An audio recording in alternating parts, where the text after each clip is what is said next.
Good evening, ladies and gentlemen. Welcome to the ABSIP Women in Focus Budget Review 2025. This one hopefully will give us much more enthusiasm than the last time we were here.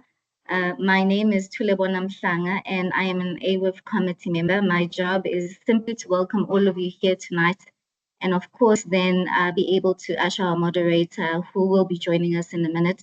But before I do that, let me take the opportunity to basically introduce to you, to those of you on the call who are not aware of who AWIF is. So AWIF is basically the woman leg of the Association of Black Securities and Investment Professionals. Of course, we are very new. We were born just under 4 years ago, but we've made quite a few strides within the financial sector in empowering women in a few ways that we've done. And we've actually pride ourselves in the strides that we've made over the years.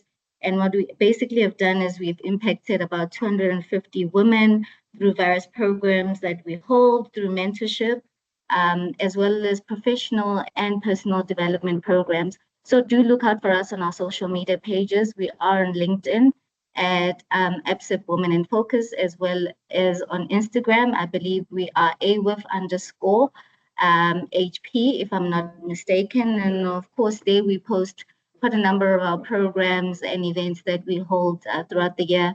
And one we look forward to, of course, is our annual Women's Summit that usually happens in August.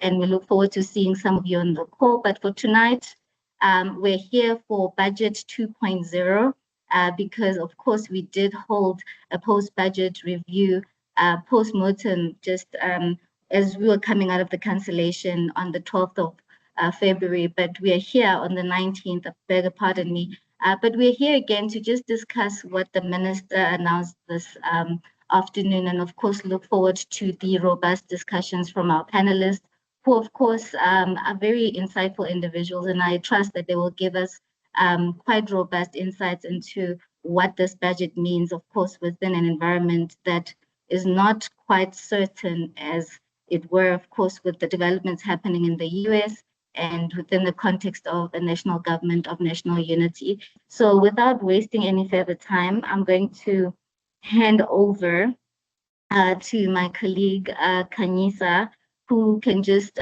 basically just tell us a little bit more about today's budget. But I do say that, today we are not going to hold back. I do want to encourage you to post your questions on the chat. I don't promise that we'll get to all of them, but of course, we'll try to address them as they come. And we've got an hour and a half to ourselves, an hour for discussion, and then, of course, 30 minutes or so for questions and answers. But please do feel free to post your questions as they pop up in your minds. Kanyisa, will you just please perhaps maybe just set the scene for us as to just what one can expect in tonight's discussion as we get ready to listen to our panelists. Thank you.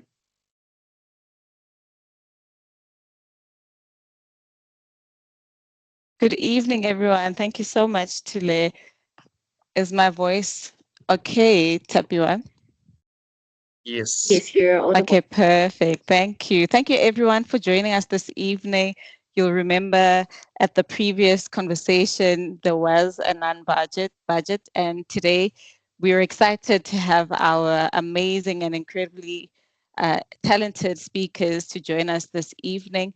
We are looking forward to hearing their views in terms of this budget, the lower VAT increase over time that was a contentious issue at the previous setting. And we also want to get to understand where our country is growing in terms of growth. And I see the National Treasury was adamant about revising its growth prospects. And, so far the market has reacted quite pleasantly, but I do suppose that there are some issues that we would want to dig deep into this conversation. So as you would know that at AWIF, this is one of our flagship webinars where we try to understand how the financial industry can contribute in the growth of our economy. And so this conversation is not open, it's not closed only to our panelists. Please do engage. We want to hear your views. We want to hear what your questions are, and hopefully be able to come out with a call to action at the end of how are we as a financial industry going to use our power in ensuring that development finance is instituted, where investments are allocated in a manner that will allow our country to grow, but also promoting financial inclusion, and also thinking about the needs of financing, for women-owned businesses and the marginalized in terms of what our association stands for. So without taking more time from what is going to be a fire conversation, if we have any barring from the previous discussion, is Sis Phelisa on the call yet? Can we introduce her to Lee, and then we can start with the other speakers. Thank you so much, everyone. Enjoy the conversation, and please do engage. Hashtag AWIF Budget Review 2025 on all our socials. Thank you. Thank you so much, Kanyisha. That is our deputy chairperson, ladies and gentlemen. And of course, she then is followed by our distinguished moderator, Sis Phelisa. And I just would like to introduce her. I don't have her bio right in front of me, but she is a great and well-established individual within the financial sector. And of course, her official title, Sis Phelisa Nkomo, who's going to be our moderator for this evening. She is a board member on quite a number of boards. She's a person who needs little to no introduction, because you would have seen her in some of the interviews this afternoon, or just as the budget was unfolding. And of course, she is a macroeconomic analyst. And with that said, I would like to then hand over to you, Sis Phelisa, to just take us through a very invigorating and exciting conversation. All right, thank you so much, and good afternoon, colleagues. Thank you for making the time this afternoon. We've seen the market reaction of the national budget. I have as well in my company 3 esteemed speakers who will be really interfacing with us this evening. We have Sanisha, who comes from Momentum Insurance. We have Ndumiso, who is an insider. In this context, he chairs, is part of the economic desk. And then we have Sisamkele Kobus, who comes from 91, I think, Research Institute. Today's budget is really being presented on the back of really what you call an extraordinary incident that we had experienced on the 19th of February, which is something that we've not heard before, where political parties could not agree. Sorry, Sis Phelisa. Sorry to disturb. Please pardon me. I don't know if I'm the only one, but I just see Ndumi on the call. Of course, he's got his camera on, and just for the benefit of the rest of us, just for everybody to switch on their cameras. Yes, no, I was going to ask them. Don't worry, I was going to get. Oh, okay. No. Not a problem. Sorry for skipping the gun. Apologies for that. No problem. That's problem. Well, I'm happy you guys had to switch on your cameras. So our speakers are really going to be reflecting with us on what the budget represent, both in terms of what they know regarding the economic growth challenges in South Africa, and in terms of their own perspective. That's the first thing. I think we'll also have some time to open up the conversation for you to ask some questions. But I also think that they may not be sitting with all the answers. And I think if you have an input instead of a question, we'll still allow you to make an input later on. So what we're going to do is that I'm going to ask Sisamkele to really take the next 3 to 4 minutes to reflect on what does she think the budget is, and then will be followed by Ndumiso, and then Sanisha, you would with the last one. Over to you, colleagues. Thank you so much, Sis Phelisa, and thank you so much to the ABSIP AWIF. Good evening, everyone. I think all of us are kind of budget fatigued. I was listening to a National Treasury call earlier with them answering all the questions that came through from analysts and the investor community, and you could see that having to do this again 3 months later can be quite a bit. But just to comment on my sort of key takeaways out of this budget, I think on the positive light, I was happy to see that fiscal consolidation is still a key theme. I think throughout this process, what has been highlighted is that the GNU partners agree on that, on having a fiscal sustainable path, a debt to GDP outlook that is sustainable as important for our macro. But I guess the process of how we get there, they didn't agree on. So the fact that the fiscal consolidation path is still underway, I'm happy with. Of course, the Treasury did highlight this afternoon that over the next 16 days, a joint committee, they will present on Friday to a joint committee. And then after that, over the next 16 days, at the end of the 16 days, that joint committee has to have a report on whether they are accepting the budget or amending the budget. Before this, they've never had to amend the budget. So it'll be interesting what transpires over the next 16 days. We know the DA has still maintained the stance that they don't support the budget. I saw a press release on their website still alluding to the same. So that's a little bit of a risk to this budget. I'm happy to see that infrastructure was still a core part. We know in the 2024 MTBPS, Treasury really started talking about infrastructure in the budget with more intention, and the allocation of funds, the increased allocation of funds towards infrastructure does show this commitment that infrastructure is still quite important in investment. And then on frontline services in 2023, which was very bold and very brave of them, they cut spending quite substantially, a few months ahead of an election. And I think because those spending cuts were across the board and not necessarily targeted, it has been difficult. And therefore, the increase in frontline service spending has come as a relief to various departments. But I think to summarize it all, decent budget, but still key implementation risks lie ahead. All right.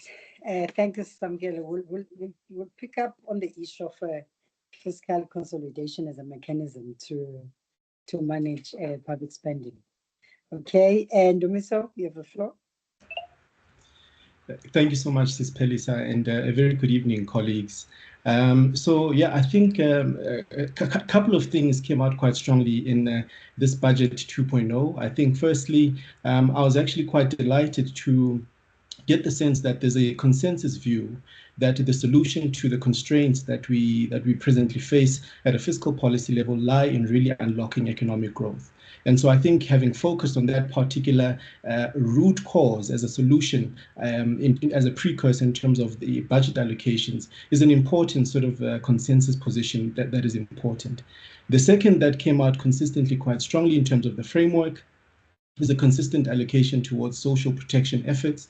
During the course of the week, there have been pronouncements around, SRD and whatever have you, but I think today it continued to affirm that particular position around social protection efforts.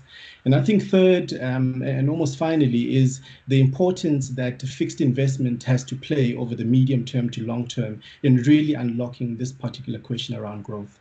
Similar to what Sisamkele has highlighted, the question of infrastructure, and of course, what we've seen in the reports from National Treasury's own estimates around the national income changes that are associated with allocations towards a construction sector, for example, and of course some of the employment multipliers that are associated with construction and the interlinkages that it has with other industries, and of course other employment multiplier effects that are associated with other industries that are important. What I was hoping for prior to this budget, I should say, was that there would be some release of the medium-term development plan, which is the 5-year horizon plan, which from reports that we've seen over the past couple of weeks it is stipulated that it incorporates a 3% GDP growth forecast or outlook.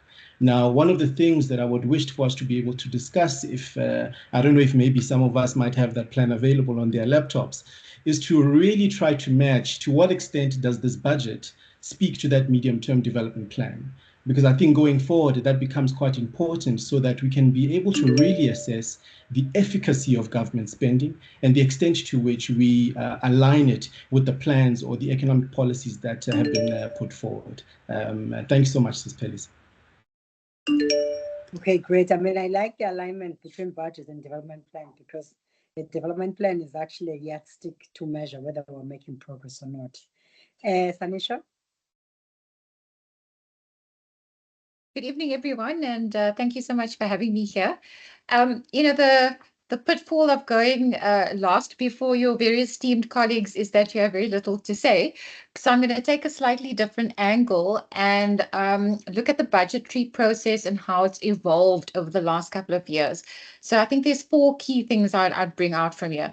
I would say the first thing is that, back in the day, when Treasury used to come out with their economic growth forecasts or inflation forecasts, the first thing that analysts did in the room were to say, these look, too high on the growth side and too low on the inflation side, and we toss out those assumptions. And I think over the last couple of years, Treasury has really come to the party by making sure that the economic forecasts are quite realistic with the economic reality on the ground.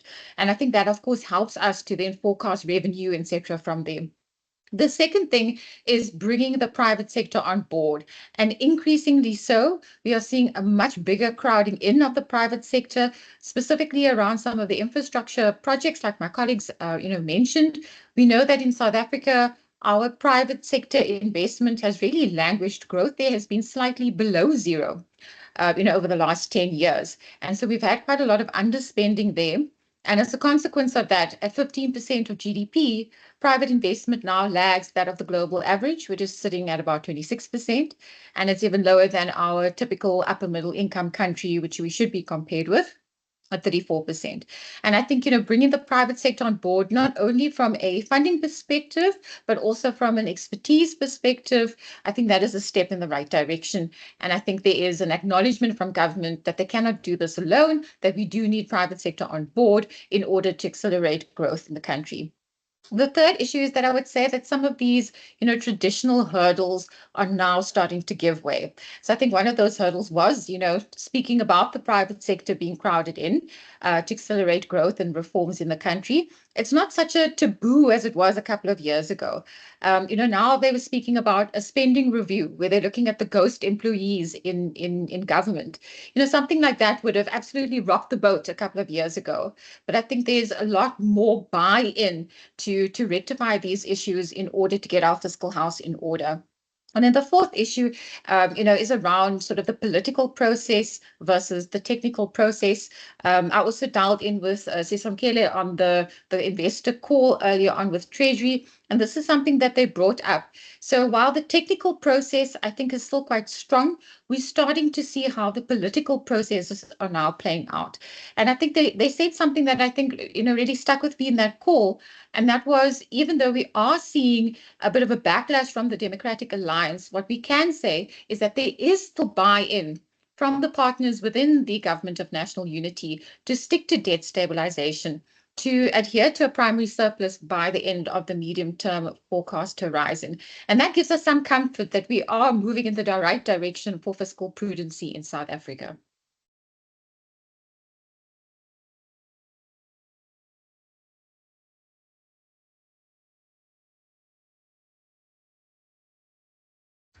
Ms. Phelisa, I think you're on mute. Yes, thank you. Sorry. Thank you so much, Sanisha, for those reflections. Because we know that one of the key issues that there's been a tension between private sector and public sector is really finding a common ground. But also, I like the fact that they've really, this time around, it's not only about partnership for funding, but also to tapping into the expertise, right? So I want to build in on the point, Sisamkele, that you actually raised on the fiscal consolidation. And there are different views around the impact of fiscal consolidation in the context of less than 2% growth. And the biggest fear is that if government does not spend more money, actually we're not going to be expecting growth. What's your reflection on that? Because I think that you seem to like. I think that's the first thing. Take that question and put it in your pocket. I think the second one I would like to come back to Sanisha is really around the VAT increase and the fact that there's fear that it could stoke inflation rate, right? So when I come back to you, I would really like you to address that. The third issue question I would really like you to think about, Ndumiso, it's around, I think you hailed the point of the investment around, the spending around fixed investment, meaning that government is going to increase its gross capital formation spending. Where would they get the money if they've not been able to increase the VAT to 2%? So, Sisamkele, I really want to reflect on that fiscal consolidation question, and perhaps let's build a little bit. Even with this debt to GDP ratio, it's proposed to be 76%, right? Are you concerned about that, and you think that government is on the right direction? Yeah. Thank you, Phelisa. I think from a fiscal consolidation perspective, I do sympathize with the views that we have quite low growth at the moment, and now to further consolidate and further strain spending is concerning. And I think this is really what they responded to in this budget. So in this budget, there's a little bit more allocation to frontline services, a little bit more allocation to infrastructure. But what is clear over the last few years, or at least more than a decade actually, is that the fiscal multiplier is quite muted. And I think the impact of growth from fiscal spending has been muted for some time now. And I think the strategy that they're taking now to try and rein in private sector is the most sustainable strategy in terms of spurring growth. Ndumiso alluded to a chart that I also quite liked in the budget. I think they first added this chart in the MTBPS where they had the 1 million investment per industry, and then construction and tourism had the biggest multiplier impact in terms of getting jobs created. And we know that SANRAL got quite a significant allocation. I think they had previously alluded to the fact, this was last year from SANRAL, that they're looking to invest about 50 billion rand over the next few years. And my calculation based on that multiplier that Treasury told us about was that that's about 35,000 jobs in construction per year. It's not significant in the context of 17 million jobs in South Africa, but it does move the needle in the right direction. So I think the approach of trying to rein in and rope in private sector participation will have an increased impact on growth rather than government trying to do it on their own. That's one point that I'll make. The second point that I'll make is that Treasury spoke and the Minister of Finance reiterated it, 240 spending reviews. So there's something there about our spending being inefficient. They spoke about various employment schemes that are not consolidated in one. We have EPWP, we have YES on this side, there's CETAs on the other side. So there is something to be said about collecting and having a collective of these various programs to kind of cut the inefficiency of spending. If we have 21 of these different institutions, each with their own CEO, their own PA to the CEO, it doesn't add much to the economy. But if we have a targeted approach, then the spending gets further. And just one other thing, the minister had highlighted that instead of a SRD grant, so the social relief of distress grant, he would more like, this was I think earlier last year, he would more like to see a job seekers grant. So this reform on SRD, job seekers, tailored, together with the various employment initiative schemes being reformed, I think will yield us better results than where we are currently. Thank you so much. I really like your thinking there around the multiplier effects and opportunities to create jobs. Sanisha, the VAT I think we need to think about, the value-added tax in the context of our overall inflation basket. So I will say that, fortunately, when we look at inflation in South Africa, we are still operating at the lower end of our inflation target band, which is between 3% and 6%. Now, if we look at the global experience, once the food and fuel price pressures had kicked out, they had a second round impact. And so we had, services inflation, wage inflation kicking in quite strongly, keeping headline inflation above target ranges for many economies out there. In South Africa's case, and it's probably also because of a bad thing, is because our demand was quite low. So we didn't get that spiral forming in wages and then kicking back into the inflation rate. So that's, the starting point of having a value-added tax coming through. There are some other upside risks to the inflation figures for now, such as, of course, the rise in protectionist measures that we're seeing coming out of the American administration. And so I think that's something else that we need to consider in the context of inflation and what it means for monetary policy rates. On the downside, however, we have had our electricity tariffs coming in, quite a big margin lower than what Eskom had initially applied for. And then because of the results of the CPI reweighting and rebasing exercise, some of the components that seem to have quite a high inflation rate, those weightings were actually dropped back. And so you have these opposing inflation threats from the upside and the downside playing out. If we look at the VAT in isolation, they mentioned that the 0.5 percentage point VAT increase would raise headline inflation by 0.15 in year one. And because there's another 0.5 percentage point increase in year two, you'd have another 0.15 on headline inflation in the second year. I think personally that we could be, perhaps undercounting that a little bit. I think there would be some indirect impacts coming through. However, they did make mention that this is a once-off. It's more transitory in nature. And this, of course, means quite a lot for monetary policy in South Africa. So not too long ago, we heard from Lesetja Kganyago, the SARB governor, that if we have a transitory increase that comes through on inflation, there's not necessarily something that monetary policy has to react to. However, if there are indirect effects and a more permanent structure coming through from higher inflation rates, then of course monetary policy has to react to the fact that inflation expectations are now becoming de-anchored. Thank you, Ndumiso. Thanks, Phelisa. I think on the fixed investment question, which is certainly quite crucial in terms of where would the additional sort of balance of fixed investment, where can it potentially come from? One of the key changes that I think we've seen over the last 3 years from a Treasury point of view has been the concerted effort to ensure that public-private partnerships become an important feature of the macroeconomic policy positions of South Africa.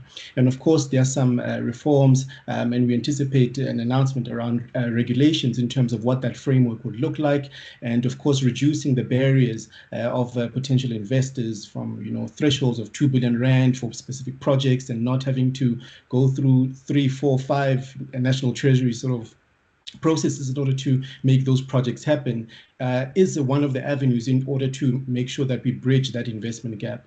Since the rebasing of GDP a couple of years ago, some of the estimates have suggested that we would need about over 700 billion rands per annum to really get to a 30% of GDP where gross fixed capital formation is concerned. And so that's quite a significant number. And I think it also speaks to the scale and the extent of mobilization that is required where capital is concerned. And so that's why I think this public-private partnership sort of framework becomes quite important to make it easy for market actors to play a part in bridging that particular investment gap. I think maybe on tapping on the VAT question related to Sanisha there, it was quite interesting to note in the Treasury documents where the VAT exemptions are concerned, proposal around expanding the VAT exemptions to what they would call poultry and sheep intestines and heads. So I thought maybe for some professionals and some who visit taxi ranks that Mukhodu Monday is safe when it comes to VAT. And so I found that to be quite interesting in terms of protecting low-income households. But I think generally those are my thoughts around the fixed investment question. Thank you so much. Now I think this one, any one of you colleagues can pick it up. So in the budget statement, the minister makes interesting or chosen in interesting concepts. One is the policy trade-offs, and then the other one is pragmatic approach. And I just want you to reflect on where would some of these concepts are likely to have been applicable in the budget allocation. Whether it could be the spending on the social cluster, economic cluster, judicial cluster. So where would you bring? Because then now I just want us to drill a little bit around the actual resource allocation. That's the first one. I think the second one that colleagues you can pick up is the issue of inefficiencies and wasteful expenditure. He makes that point, and perhaps let's use this. This is quite important because ABSIP is such an important association in South Africa, but also even in Africa, because you bring in a lot of specialized critical skills. And the inefficiencies in wasteful expenditures, I would really like you to reflect on where you see that really taking place. I think that's the second question. I think the third question is the issue around the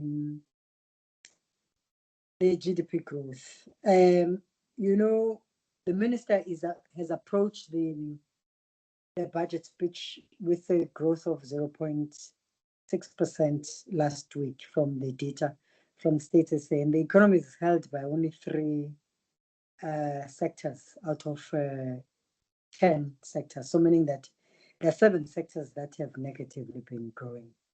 And I want to hear your reflection on whether, in fact, today's speech is actually kind of like inspire, positive attitudes towards South Africa, and that what we're seeing in these other sectors is likely to change. So it's 2 questions. You can pick any question that you think you feel very strong to take it. I'll unmute first so that I can get to pick first. I'll start with the growth one, Sis Phelisa, and how this budget kind of speaks to growth. I think what we've seen in South Africa over the last a few years, both the 6th administration and the 7th GNU administration, is the focus on infrastructure, the focus on structural reforms. So all of these measures are addressing structural growth, more long-term, medium-term growth. But from a cyclical point of view, it's really been difficult for the consumer. We had high inflation in 2023, 2024, slightly lower, but still from a very high base. We had significantly higher repo rates. They have come down now, but not as much as one would have hoped. So from a cyclical perspective, this budget does very little, even though it does increase spending to address the GDP growth question. So what I'm going to respond on is more on the structural GDP question, or the structural economic growth question, which I think it does support from a more structural medium to long-term perspective. So we spoke about, it spoke about municipalities and how the municipalities who owe water boards can sort of be held back in terms of the conditional grants and equitable shares that they receive until they've kind of worked out how are they going to pay the water boards and all of that. That means that the municipalities working more efficiently and paying the so-called debt is a positive on investment in trade and service delivery services. I think one of the questions that is usually recurring internally for us when you speak about private sector participation is that, okay, good and well, a private party provides power versus a public party, but if the municipalities are not paying, how do we work around that? So that showed slightly stricter measures to allow private sector participation and make sure that municipalities sort of do honor their debt. The second one that I'd highlight is not only in this budget, but with the phase 2 of Operation Vulindlela, which the president alluded to in his SONA, Mr. Rudy Dix has spoken about in various platforms that focus on municipal reform, that focus on kind of open access reforms for ports, open access reforms for rail. We know for Durban Pier 2, that private company is in the courts, but still, as Ndumiso highlighted, there is private participation now there, whereas it wasn't there before. And I think Greenrod released their results last week, and they showed there that they're excited about operating trains through the rail. So even though there's still many questions and many things that need to be fleshed out for industry to be fully on board, but it shows that the ball is moving in the right direction, and structural reforms that were started with Operation Vulindlela phase 1 under the 6th administration are continuing, and all GNU partners agree on that. When we come back, I would really like you, Sanisha, to really reflect on this structural reform and what's an attitude of private sector towards them. So, and I think probably that's going to be the second question. But Ndumiso, do you have any reflections of the other? Yes, I think maybe on the actual allocations. Over the past couple of years, I think we've seen a consolidated expenditure growth of between 4% to 4.5%.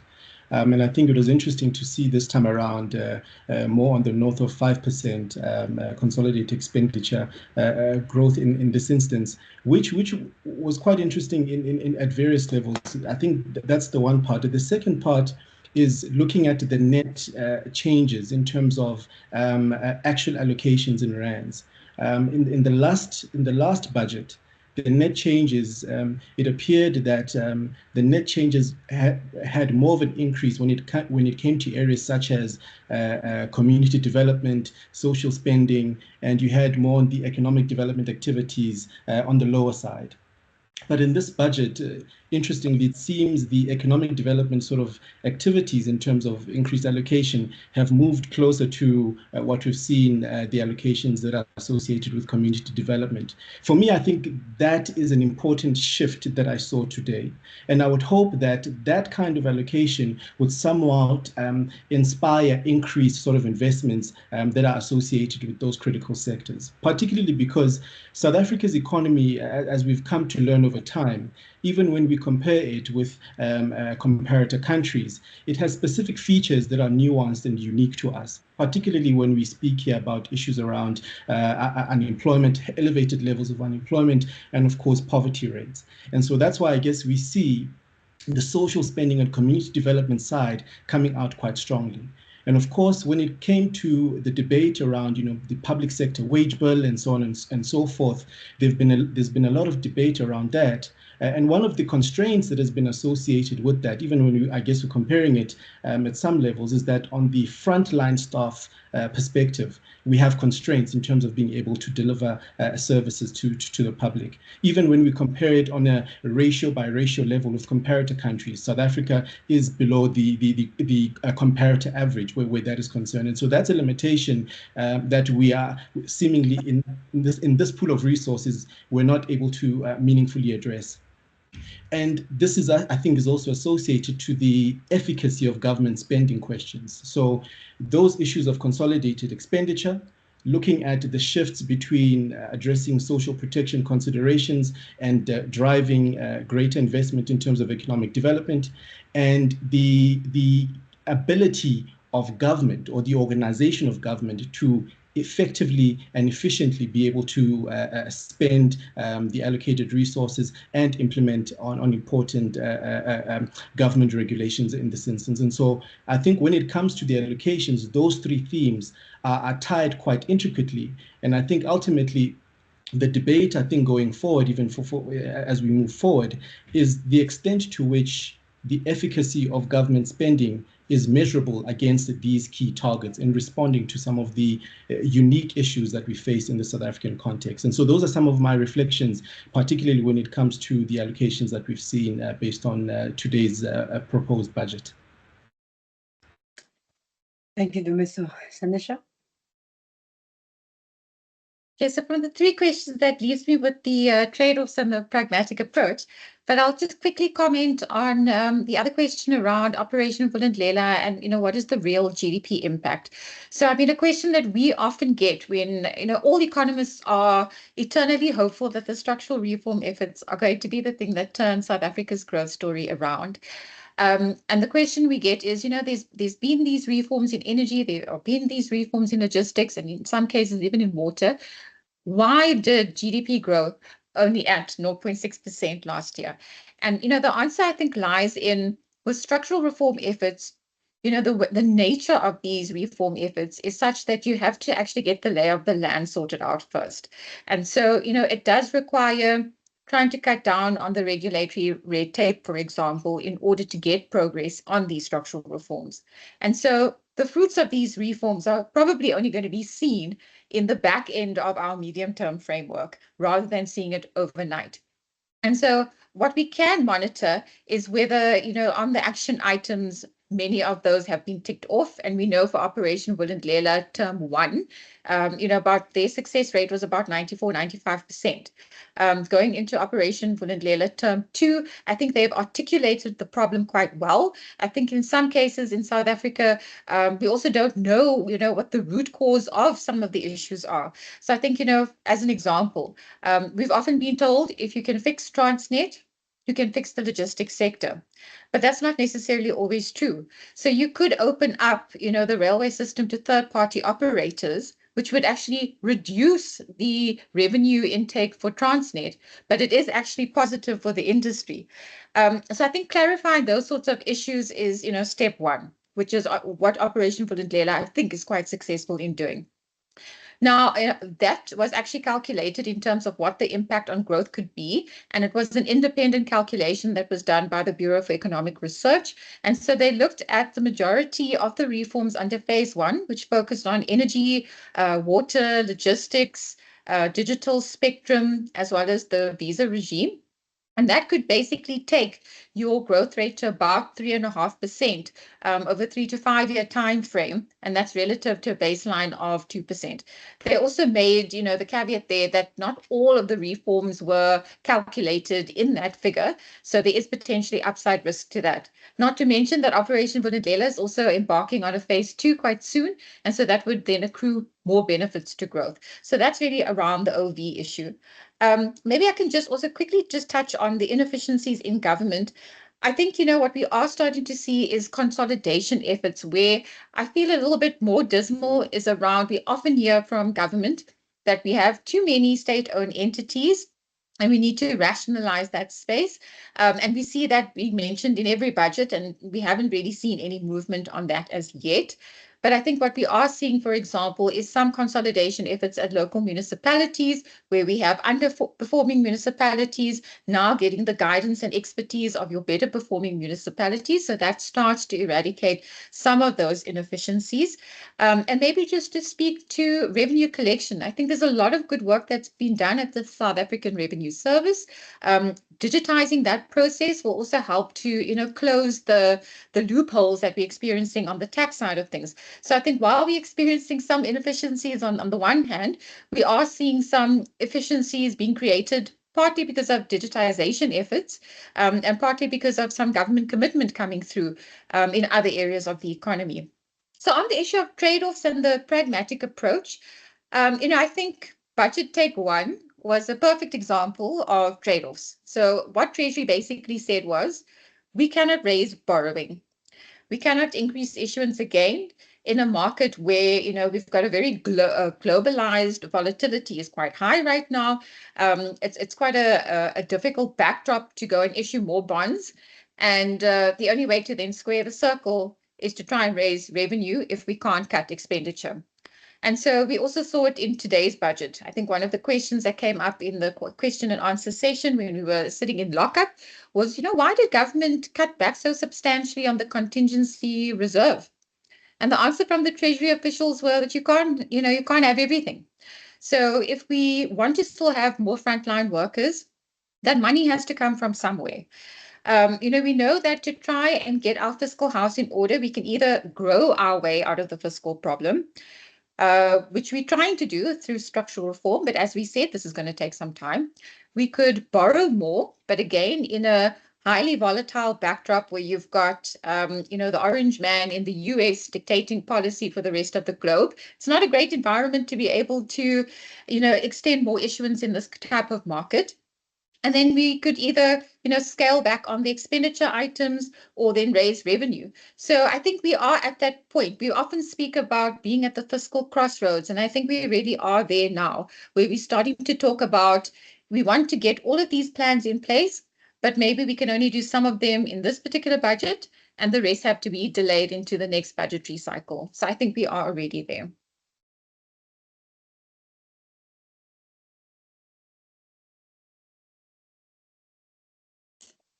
Thank you so much. Now, I know there are questions that are coming on the floor, but I just want to ask just the last round. I think I just want to hear a little more around the SOEs, right? If you can comment about, what you think about the support that SOEs are actually meant to, particularly given the fact that in that increased gross capital gross formation, they are meant to really participate. I think that's the first issue. I think the other one is really around the state of municipalities, and you started touching on it, right? On what is, whether this budget really needed to raise the stakes, because the municipality is actually a very important local sphere of government, and it interfaces with South Africans directly. The third issue is that we've seen increased spending on defense. What does that mean? What's our reflection in relation to increased spending in defense? I think here this is really a politically diplomatic question, and how we handle a DRC. So you can anyone can take any of the questions, and then we'll then open up for. We have several questions from the participants.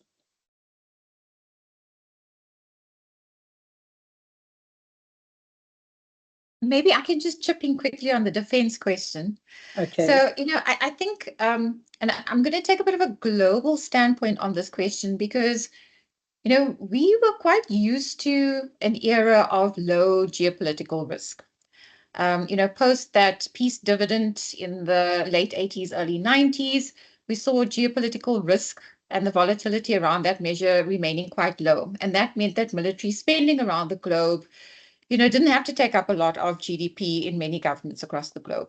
Now we are starting to see an environment that looks more like the pre-peace dividend era, where governments are now turning to increasing their defense expenditures, because we're starting to see, regional trade blocs starting to break away and form new alliances around the world.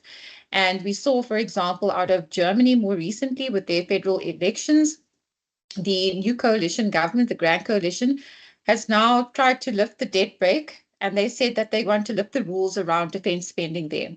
We've seen, with the budget resolution in the United States, also trying to increase defense spending. So in a world where we have more protectionist policies, more nationalistic governments, more geopolitical risk, the trend is going to be for more military spending, and that, of course, is then going to feed into more geopolitical risk. Now, for South Africa, we play the role of not taking sides, but we often find ourselves in different spheres of government speaking to different issues, and we get ourselves into quite a tight spot. I think that there are a couple of opportunities for South Africa to start improving its reputation on the global political stage.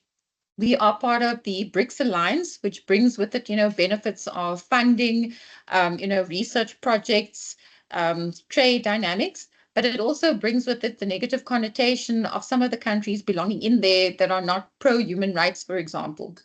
We are also part of the G20 grouping, and we'll, of course, host the G20 summit later on this year. I think this is a perfect example for us to really showcase what we stand for, and we need to move out of that narrative in terms of starting to think of our own national interests and our own economic interests, and weigh that up against the ideological backdrop of how we see our alliances in various parts of the world. So yeah, I'll just take that question on the geopolitical risk, and I'll leave my colleagues to take the rest. Thank you, Sanisha. I take that, Phelisa, the one on munis, maybe a little bit on SOEs. So I think that was very insightful on the defense, an interesting way to think about it. As you were speaking, I was also like, oh, food for thought there.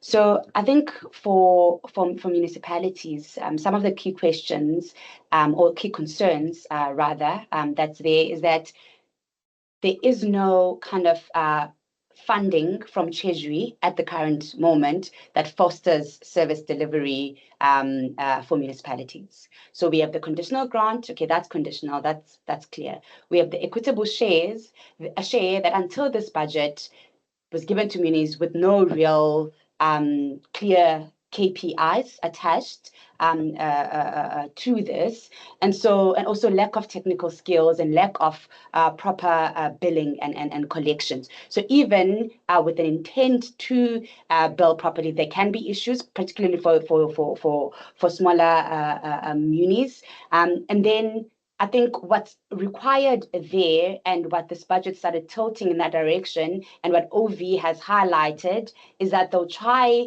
to make sure that there is potential for collection of funding from the consumer before funds go to municipalities, to kind of make sure that that is not a problem for investment. And also to foster service delivery. This is not something that Treasury or OV had said they will do at scale, but something that the BR had suggested to have those KPIs for the equitable share. I know in this budget, as I highlighted earlier, there was a ring-fest approach to the water board that if they owe to water boards, this is what will be done. But on a more broader scale, for that equitable share, which is quite significant versus the conditional grant share, to be linked to KPIs. And I think if that kind of mechanism is applied, it will help improve on service delivery and the sort of repayment that we've seen. I mean, the lack of payment that we've seen from municipalities. I think Eskom said now the year-to-date amounts owed by munis, about 95 billion that they owe to Eskom, if I have my numbers correct, and that's staggering, and that's only to one entity. So I think really OV unlocking that and making sure some of those, most of those municipalities work a lot better than before. But I think it's going to be a really difficult job for OV because unlike dealing with energy, where you're dealing with an Eskom, maybe DPE, there is other entities. Now municipalities, it's different tiers. There's the metros. There is it's not going to be a one size fits all approach, and it's going to be a tough job for government. But it's a good sign that they're willing to tackle this very massive elephant, if I can put it that way. Oh, and an SOE.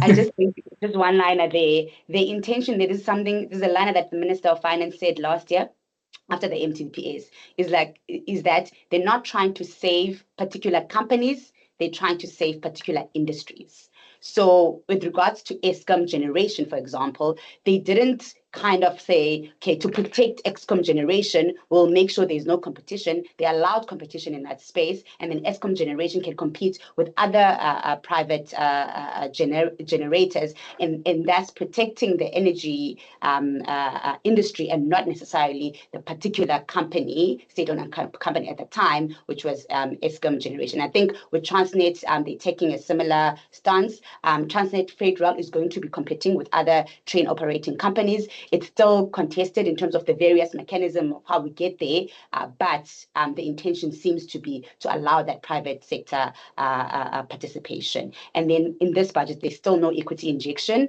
for Transnet. They said we'll do maybe increase the credit guarantee, and also they can access funds via the budget facility for infrastructure, which will be for specific project and not a blanket equity injection. And I think they still maintain that stance. Yeah, and I think on Sisamkele's point, the question around SOEs over the last couple of years has really brought about an important debate to asking ourselves in terms of budget allocation, what role do we want or need SOEs to play in growing the South African economy? And perhaps even to that point, some may have suggested to old textbooks around competition being important for the common good, the likes of Adam Smith and so forth. But then in a development context of South Africa, what should that look like in terms of being able to really bolster and create a foundation that will enable other industries to grow from those sectors? And so in this instance, what it has been, where SOEs are concerned, one of the key binding constraints where SOE performance has been related with has really brought about the question around the extent to which governance plays a role in the performance and the contribution that SOEs are able to make to the South African economy. I think Eskom is a great case in point, as we've seen different iterations of governance models or applied governance through different appointments, and the extent to which what we're seeing now being what we're relatively seeing a more harmonious management of Eskom as an SOE, and of course also seeing a greater reliance on the technical expertise playing a bigger role in terms of the strategic outlook in terms of energy security in South Africa going forward. And so that being, I would almost want to say that governance being almost intangible, but yet material component of the performance of SOEs, as we've seen in this instance. And the minister highlighting a restructuring of the debt relief arrangement where Eskom is concerned, particularly in the last year, and readjusting that given the prevailing outlook where its performance or relatively improved performance is concerned. We've also seen the important role of SOEs that have actually played a positive contribution to the fiscus, such as Airports Company South Africa. And we've seen relative improvements when it comes to SAA as well. Again, the common theme there is the extent to which governance plays a role in the improved performance of these SOEs. Now, I would suggest that given this budget, to the extent that we think SOEs are important to creating an important platform for the growth of key industries, I think the considerations and the preconditions that are associated with supporting SOEs need to be non-negotiable, particularly on issues of governance, because ultimately it has an impact on whether or not you and I are able to afford the goods and services that we consume on a day-to-day basis. It's able to impact the extent to which there are leakages in the fiscus, and ultimately it rounds up again to the question of the efficiencies and efficacy of government spending. And so where SOEs are concerned, I think those are the key issues. I should say, though, that I would hope to have more transparent reporting where meeting those milestones are concerned. Because of course, when National Treasury has made some of the allocations in the past, they've set specific criteria. I've not seen as much transparent reporting as I would have hoped to in terms of the reaching of those milestones. And I think that is certainly an area of improvement so that we're able to ensure greater accountability where SOEs are concerned. Absolutely. Oh, wow. What great insights. I mean, that my esteemed panelists are really sharing quite robust. And I mean, I really like how you really rounded off and reflecting on really the specific features of the South African economy and from different entry points. I just want to hear the voice of our colleagues who are in the room. I know I'm sitting with several, about 5 questions, but I just want to give my panelists a breather because they've been talking. So let's see if we have someone in the room who's actually just willing to let us hear their voice. Anyone who has a hand up would just want to, even the people who've actually sent Matlatsine or Nolwazi, I don't mind to hear your voice, colleagues. I know Odumsani said he had to step out. I'm happy to give you a platform. Matlatsi, are you still in the room? Are you able to unmute Matlatsi so that the question is put forward? Who is helping us with managing the back room? Who they're saying the mics are disabled. Can you help colleagues? Sure, on it. Maklatse who? Matlatse S. Oh, there's also Neo. Neo actually. It's Neo Sitol. Just post Say name for Maklatse. it's Matlatse M. And then Neo is willing to also ask a question. And Nolwazi M. Evening, everyone. I think just from my side, it's looking at the budget meeting from today. Obviously, it would have such a significant impact on our bond yields. So I just wanted to have an understanding what that impact would look like from the colleagues, as well as either the shape of the yields, your yield curves, and the outlook on your real yields. Would that also have an impact on your rates, cut expectations, and have an amendment to those FRA rate charts? I mean, for my sense, I don't think there was a big impact. There was increased volatility, of course, but no a massive impact on the market. Like your 2035s are still at about 10.5 versus 10.46 from yesterday, so not much of a change.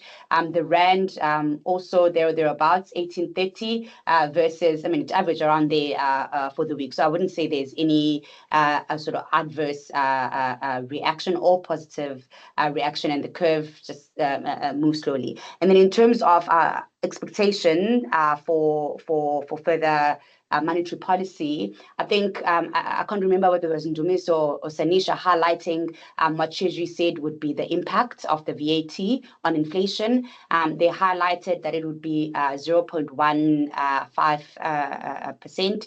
Our expectations internally on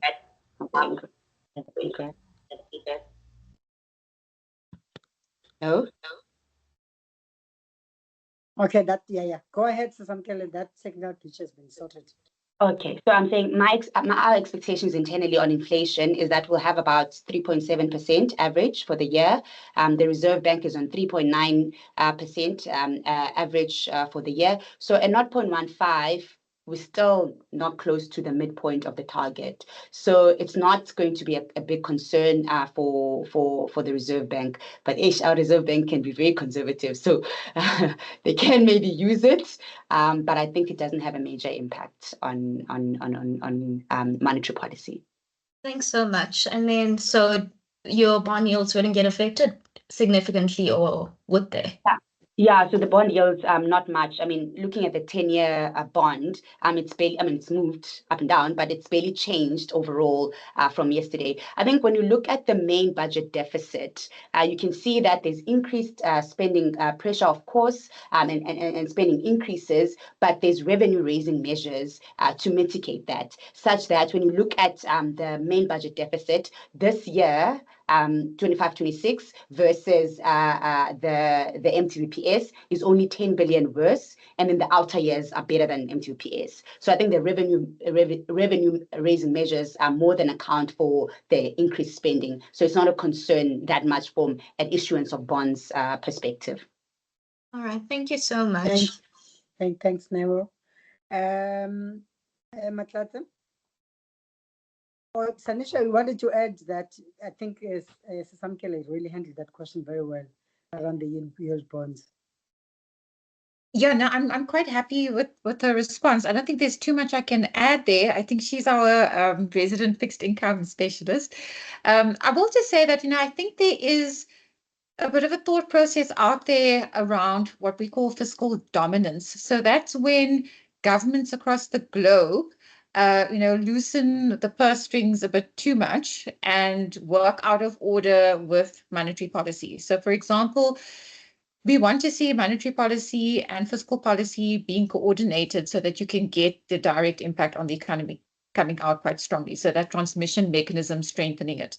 And what we've heard on numerous occasions from our own central bank, and we're seeing it, pop up in a lot of their statements more recently, is that monetary policy is not the elixir to fix all. So we do need to see fiscal policy also coming to the party. So, we can have monetary policy trying to rein in inflation expectations, But if we see expenditure running rampant, it acts against the transmission mechanism that the Reserve Bank would want to enact. So I think I would just add that in there because obviously the more we see fiscal consolidation and prudent fiscal policy, and I can't disagree with Sisamkele there that we've actually seen very little change in terms of the debt ratio and in terms of the fiscal ratios relative to medium-term budget and relative to the unpublished budget as well. That does give us a little bit of confidence that there is more of a tie-in between the directionality of fiscal policy and monetary policy coming through. The other issues to maybe mention that South Africa's real bond yields are very attractive on a global comparative. So I think there's almost a sense that there was quite a lot of political risk premium as well as fiscal risk premium already embedded in that value. And because inflation, as Sisamkele pointed out, is quite low and the expectation for this year is quite low, the real yield is actually quite attractive there.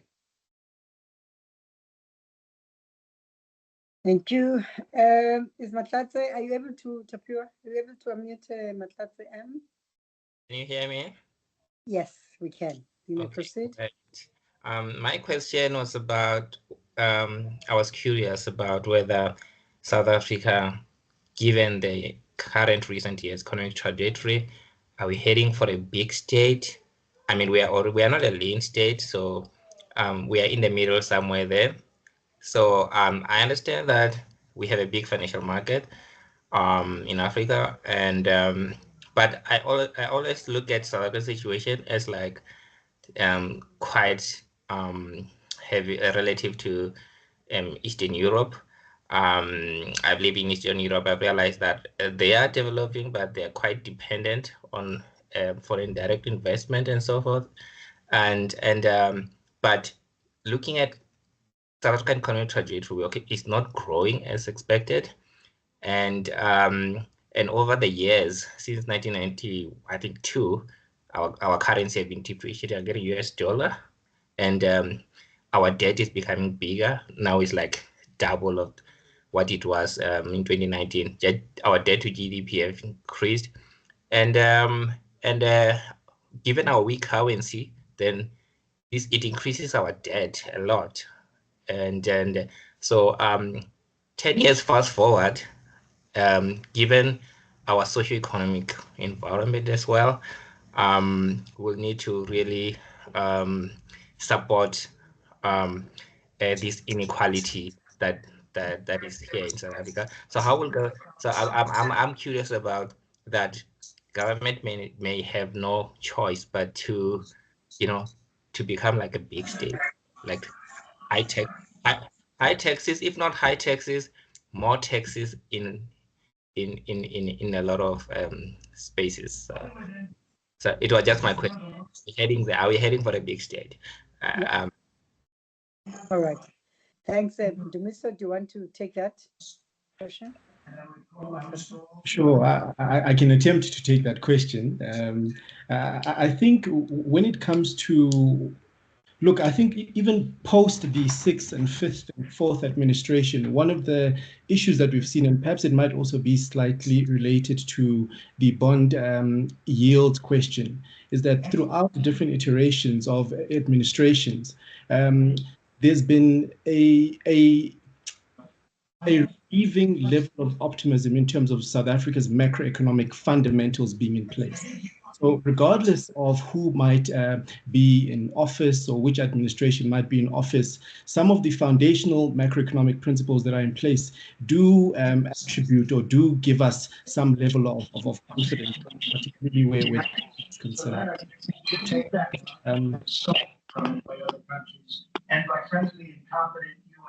Hi, Tapua, can you please mute colleagues who are not mute? Okay. Sorry, Ndumiso, about that. Thanks, Phelisa. I think in terms of the question. Can you please mute Derek? Yes, I think maybe in terms of whether or not South Africa is headed towards a big state, I'm inclined not to certainly have that view. Maybe it might be the optimist in me, but I do think that the quality of let me rather say, the quality of macroeconomic policy discourse is improving, quite interestingly, even in the context of the constrained positions that we find ourselves in now.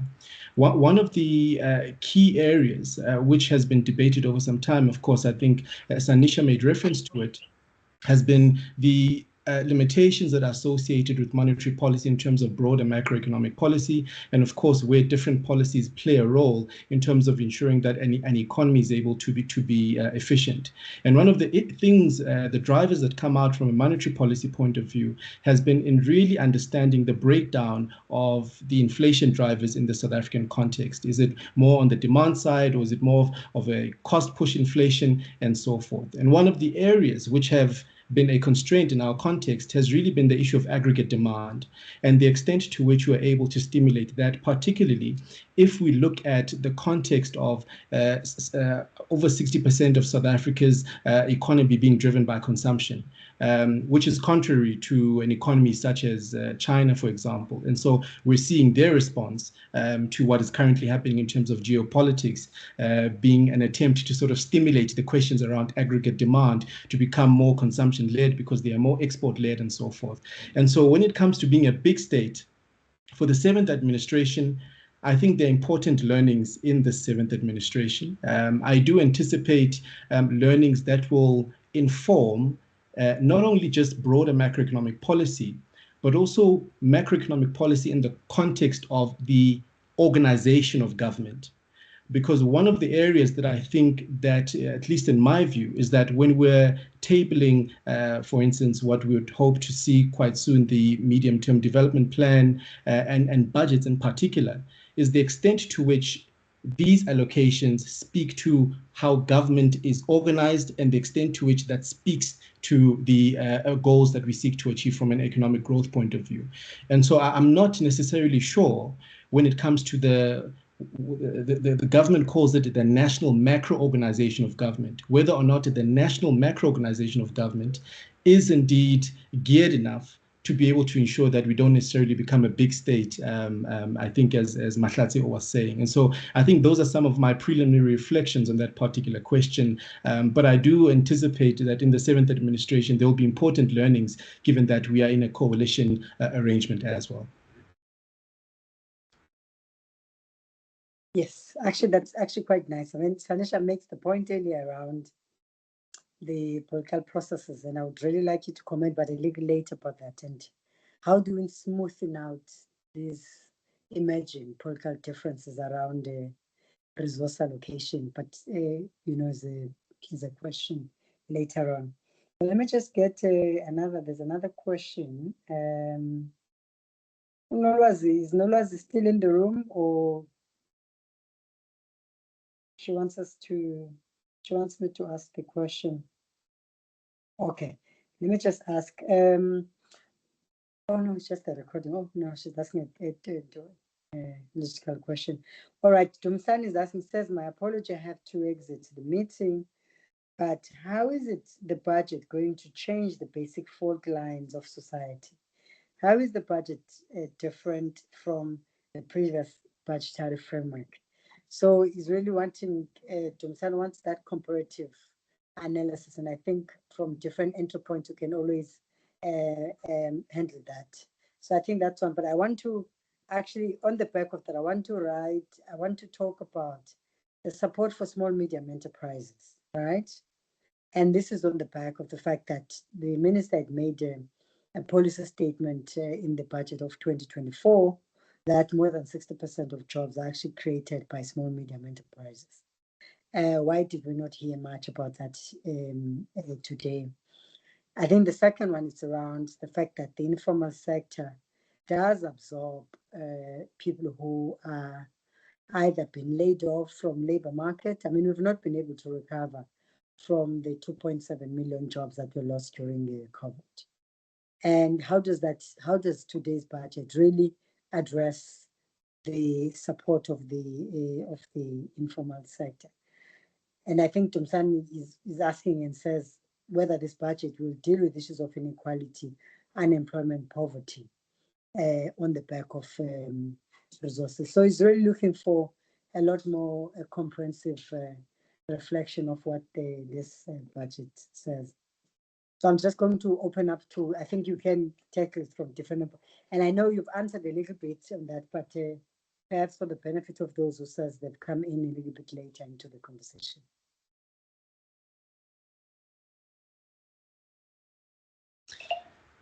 Maybe I'll go in there. I think how this budget potentially speaks to the SMME sector. I do think that the increased sort of focus and allocations towards infrastructure is likely to have a positive contribution, particularly when it comes to the SMME sector.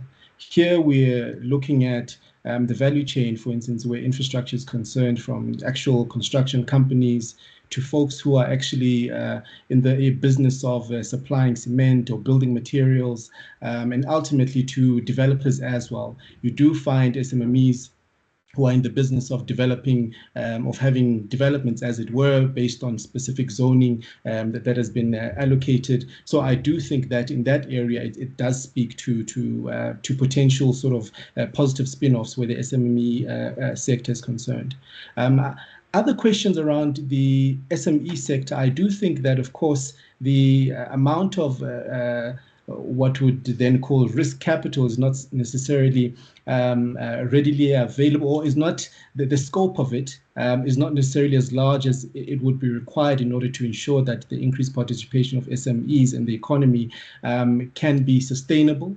And so that, I think, brings in another debate that I think needs to continue to be had as to how do we envisage the role of risk capital in ensuring that there's greater chances that are being taken on SMMEs in the South African landscape, particularly when you're talking, Sis Phelisa, when making reference to the informal economy and the extent to which informal businesses are able to access finance, and of course the data issues that are associated with not having readily available information regarding their financial reporting of SMMEs that play in that space, and how do we necessarily bridge that gap. And so I think that also raises other questions around the extent to which the budget responds to issues around the development of the fintech industry. We are an economy that is located on the African continent. We've seen examples of how fintech plays a role in bridging that particular gap. And I think part of the questions is to say, to what extent does this budget speak to those issues? Because it also speaks to issues around what we saw during COVID. The government not being able to identify SMMEs that require support from transfers that come from government to support SMMEs in that space. And so I think those are critical questions. I'm not sure whether or not those are necessarily answers, but I think those are inquiries that we would need to ask in relation to this particular budget. Okay, I think colleagues have, an industrial development question. The minister mentioned that the objective of the budget was to possibly stimulate economic growth, maintain balanced fiscal structure, which is that what Sisamkele mentioned earlier. Maybe in light of the current state of affairs in the country and globally, what is the likelihood of this budget being successful and its effect on the balance of payments, imports, and countries' global economic standing? Maybe Sisamkele can take that. And then there's another one on with SARS anticipating a revenue shortfall, what structural reforms or policy changes do you think could improve tax compliance, broaden tax base? Are there specific sectors in the economy that could generate revenue or revenue mobilization to enhance our revenue collection, excluding recent VAT adjustment? Maybe Sanisha, you can take that. I think that will probably be our last round of questions, and then we'll get Thule to do the reflections of the conversation, and then we'll wrap up. So Phelisa, my one was on? Your one is on the sectors that needs to be stimulated to drive economic growth. I think to be a lot more specific on the sectors, yes. Okay. So I think Ndumiso had alluded to an increased consolidated budget versus before. So I'll just highlight the difference between the consolidated budget and the main budget deficit, which I had highlighted to have improved. The consolidated budget will include public entities like SANRAL, public institutions like the UIF, and I think some of that deterioration, let me not use the word deterioration, a bigger consolidated budget deficit is because there's less surpluses at SANRAL, because SANRAL is intentional on increasing spending. I mean, there's public companies like Raubex, which has alluded that they have increased order books, significant increase in order books from SANRAL, and that speaks to construction of roads, and that is what will be creating the jobs from this budget. I think another point just to why SANRAL is spending so much. There's quite a number of roads that were regionally previously not national roads that will now be upgraded into national roads because of the traffic on these roads, and so that increased spending there, even though it does not affect the main budget deficit, which results in the increased issuance for bonds, it does mean that a little bit more is going, and that will create the jobs, as we highlighted. I think Sanisha and Ndumiso highlighted this, the multiplier effect on jobs from construction, from tourism, is a lot higher than any of the other sectors in the economy. And the fact that we're going to be seeing an increase in this is quite important. And then another thing to note, I think there was a question on balance of payments. Of course, when there's increased investment, there's concern that the current account will widen. And the reason the current account or the current deficit will widen is because investments is mostly quite import intensive. So the latest current account deficit was minus 0.4 percentage points of GDP. If we do see a pickup in investment this year, that means that current account deficit will be even larger. But one thing that kind of gives me comfort is that the mix of investment is kind of changing with the introduction of SANRAL in 2023, when we saw that increased investment coming through from renewable energy projects, that was importing of solar panels, importing of wind turbines. So a lot of that kind of investment had high import intensity, whereas when it comes to construction, it's not as high import intensive as when we saw with energy. So less of an impact on current accounts, but still, I think to expect a deficit, a larger deficit this year is fair. From a balance of payment question. Sanisha would like to talk about the VAT and other sources of potential revenue raising. Sure. So I think this is Cindy Sewe's question. There are a couple of avenues that I think we can potentially get more revenue just by efficiency gains. So if we look at personal income taxes, we've got a very narrow tax base in South Africa. We had 6.6 million individual taxpayers that were assessed in March 2024. And that's from a tax register of 27 million. So, if you compare that, for example, to the 28 million people that we have on social grants, it speaks to the level of inequality there. And we often find that there's quite a bit of tax evasion and avoidance at your higher income earning level. So there's a very weird, chart line that you see where, tax increases as income goes up, and then there's a little bit of a dip close to the top end. So something weird is happening there. And I think where SARS can get involved there is through the lifestyle audits that we have seen them conducting already. So be careful of social media photos. Those fancy cars and fancy houses and Louis Vuitton bags will be picked up by SARS. On the corporate income taxes, I'm going to loop this in with another question that I saw in the chat. Where can we actually accrue more growth if we cut taxes? And I think that's really on the corporate income tax. So on corporate income taxes, we already saw a cut coming through that was effective from March of 2023. And that was really to ensure that South Africa's corporates can be more competitive on a global scale. I think that's the correct way to do it, coupled with the fact that they are closing the loopholes on base erosion and profit shifting. So that has to do with multinational companies that try and avoid tax in one of the jurisdictions. So they're trying to close the loopholes there. So that's PIT, CIT. On value-added taxes, remember we did have a change around the early 90s that we took it from the GST to value-added taxes, and that was to broaden the tax base and to ensure that we could actually collect tax a bit more easy. So I think that's probably one that we wouldn't maybe accrue as many benefits from. And then, of course, on the customs and excise duty. So we've seen, them cracking down on the illegal tobacco syndicates as an example. Often, we hear the stories from SARS that they found, a huge container of goods that, didn't have the correct taxes applied there. So there are these cases that are starting to come through. I think a digitization of how SARS looks at taxes and collects the tax revenue will enable a much higher revenue collection. So I think that's, where we're starting to see quite a lot of gains coming through. And then in terms of that other question, in terms of where can we cut taxes and still see an improvement in growth, I think by making South Africa's corporates more competitive through a lower tax rate.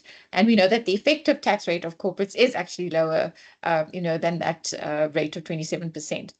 I think that's a way that we can actually enhance growth prospects. All right, thank you so much, colleagues. We have 3 minutes. I don't know if you are able to take 20 seconds each.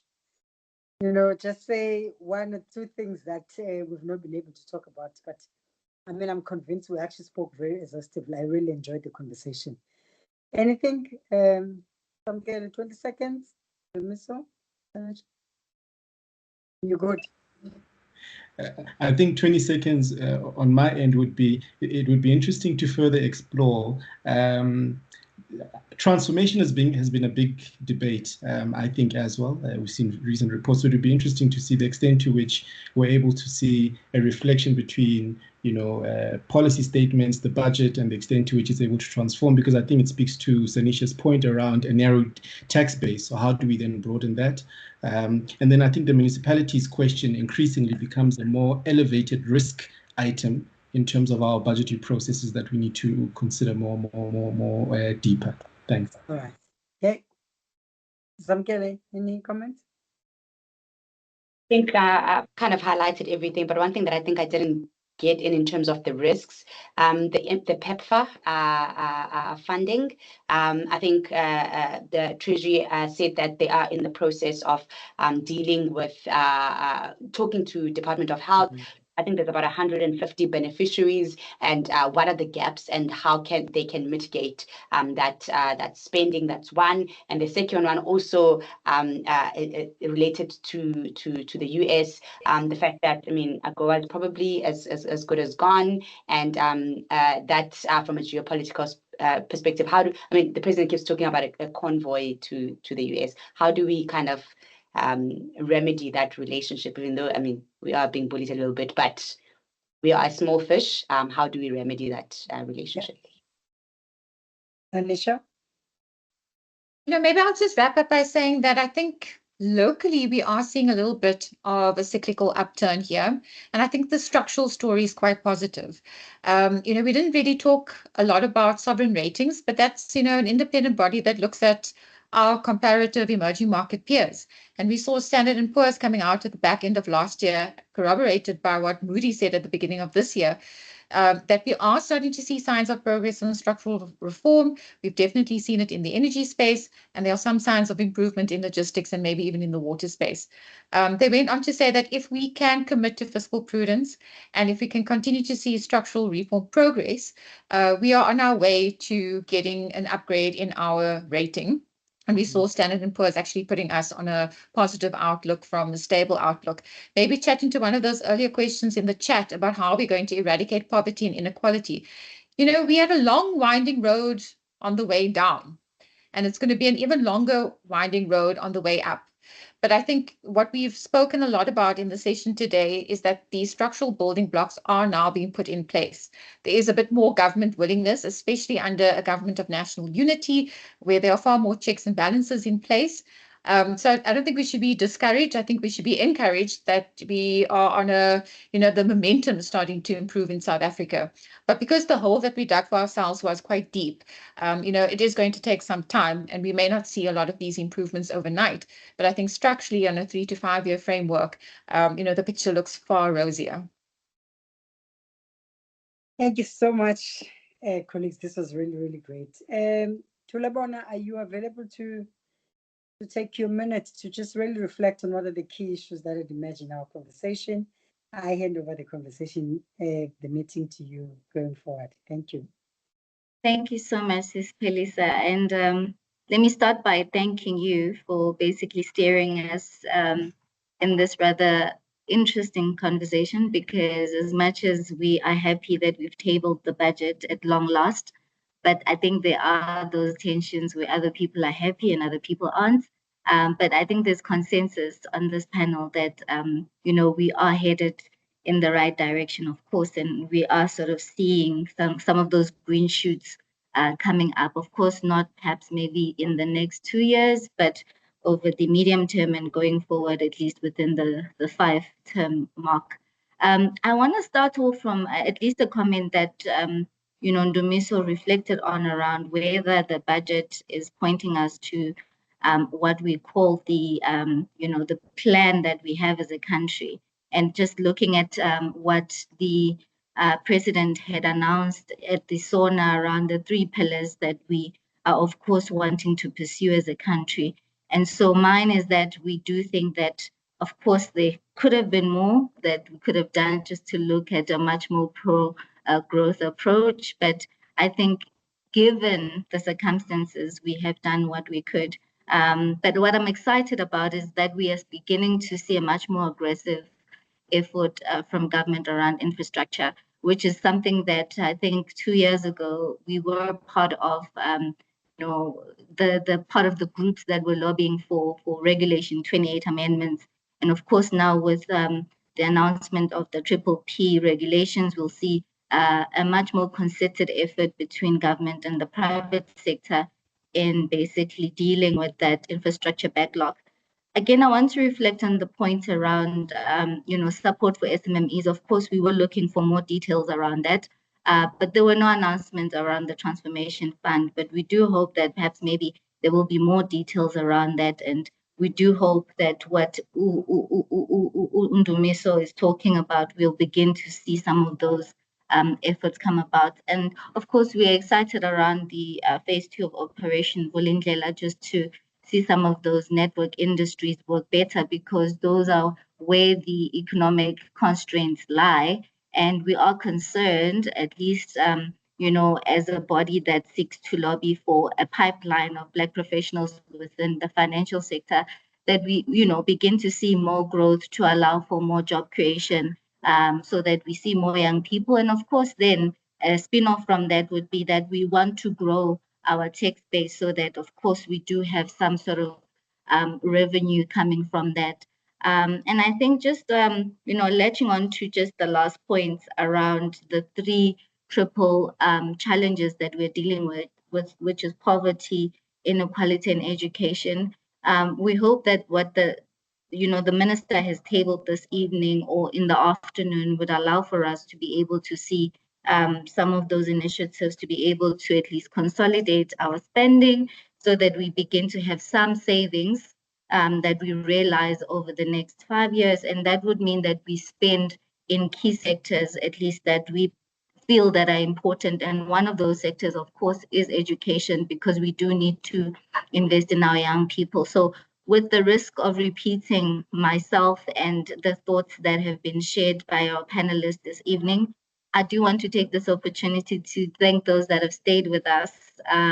I know we are 5 minutes over time, but we are grateful that you've stayed with us throughout this conversation. And of course, we want to reflect more on this, especially around the gender remarks on the budget. So we will be sending out some sort of commentary and reflections on this. So do look out on our social medias. With that said, please do join us for the medium-term budget policy statement, which of course takes place later on in the year. And we do hope that at least then we'll have some sort of direction of whether the minister has been successful. Again, looking at anti-money laundering, I know we didn't touch on that, but we are going to be reviewed later on this year just to see how we've actually fared to be able to come off that grey list. And of course, that will mean that investors will either be happy or not happy with us. So let me take this opportunity to let you go. And thank you so much for believing in ABSIP. And please do take care and see you next time. Thank you very much.